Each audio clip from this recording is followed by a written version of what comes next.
things change. AI is just the latest, greatest, biggest, newest change in our world, and we got to deal with it. This is Neil Young and Neil old.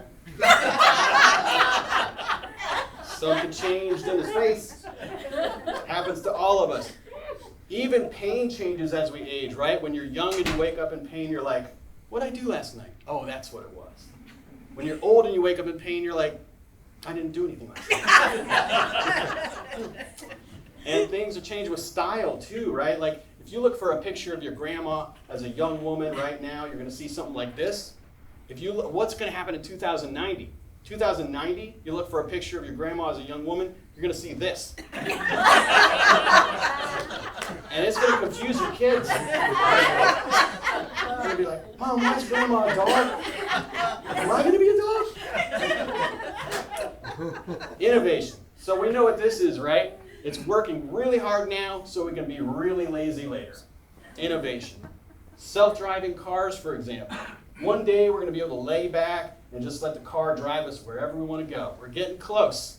All we had to do was light $1 billion on fire. If you don't like self-driving cars, maybe you drive an Uber or a taxi, you can protest. All you got to do to confuse the AI is put a traffic cone on the hood, and it can't move, right? Amazing, amazing technology.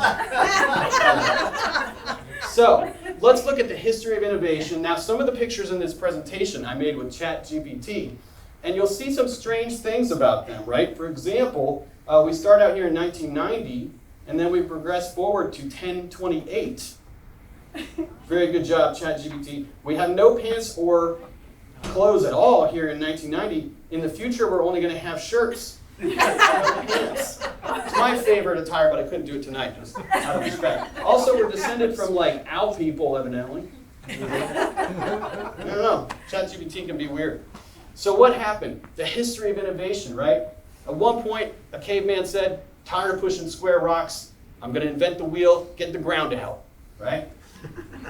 Guy got tired of walking upstairs. He said, can't I just go up without doing anything? He invented the elevator, right? And then he realized he needed to invent the down button. We got, even cavemen got tired of writing cover letters, right? There's so much lying that happens in it. So they just invented an AI to lie for us. Cool. Now, this is my dad and my sister when she was 3 months pregnant, and me photobombing them. I wanted to show you my dad so I could tell you this story. I used to, when I started doing stand-up comedy, call my dad on the phone and tell him some of my new joke ideas. One time I did that, he wasn't laughing at anything. I'm like, why aren't you laughing? He's like, well, why don't you work on those jokes and I'll work on my laughing. I was like, why don't you work on being a better father? But I said it after we hung up. Not long after that, we're hanging out with my grandma, who was 103 years old at the time. I told her that story. I said, but Grandma, people really do laugh at my jokes. She turned to me and she said, people do stupid things. And Path AI is this thing that pathologists, who are doctors that study disease and analyze tissue samples, they can use Path AI to do better diagnosis. Pretty cool. General Motors is integrating AI into cars and trucks so you can chat with your car, right? It'll do smart, complex tests that you shouldn't do while you're driving. Pretty cool. There's even smart home devices now, right? Smart lights, smart doorbells, smart thermostats, and smart rocks.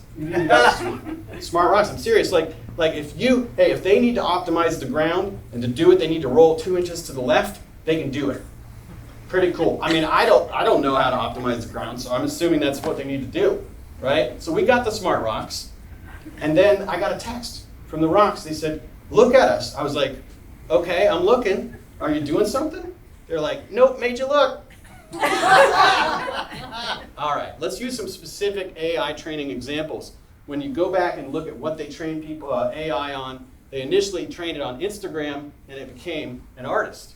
Pretty cool. We trained it on MySpace. It'll only talk about Murder, She Wrote now. I don't know why. But it has a 401k, which is pretty cool. In other words, training it on MySpace made it own. Now, if that doesn't work, and we still have an issue with the rise of the machines, my hope is that the biggest AI is made by Microsoft, right? Why? Because when it starts going wrong, just restart it.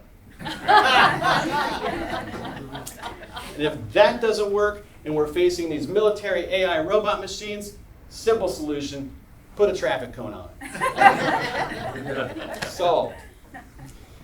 AI can create some weird images that we have to quality control. Right? Weird images like Nicolas Cage as a horse. I call that horsiculous cage. Who could say nay to that face? The Vince Van Gogh action figure, who doesn't want that? Now with removable ear action.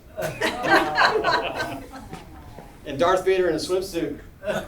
Last thing I want to say, here's why human beings are special. As you might have figured out, I grew up kind of nerdy. That's why I'm always into this tech stuff. In high school, I read 40 Star Trek novels, and that's partly why I didn't kiss a girl until I was 17. But in Star Trek novels, there's Mr. Spock. He's very logical, right? Now the Vulcans, let me tell you a little history. The Vulcans had all these wars because they were so passionate, they found that logic was the only way to peace for them. I was like, this is really cool. But life taught me that emotions are more powerful than intellect. The heart can be more powerful than the brain. This is our dog, Brad Pitt.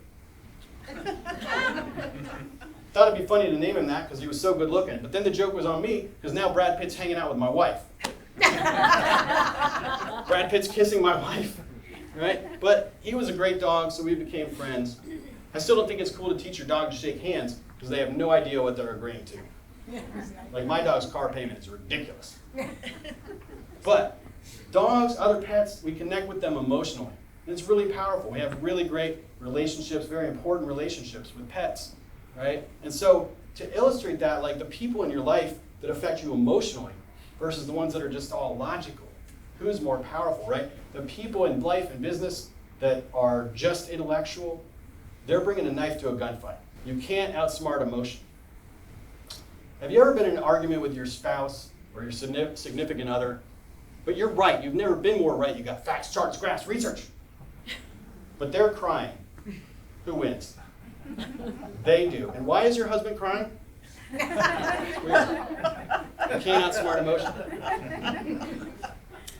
So eventually, unfortunately, Brad Pitt passed away of canine leukemia. But he lives on in my heart and my wife's heart because we connected with him at that level. Like you might have a sports team you love, even though the players have changed, the coach has changed, uniforms have changed, maybe even the name of the team changes, but they're still right here.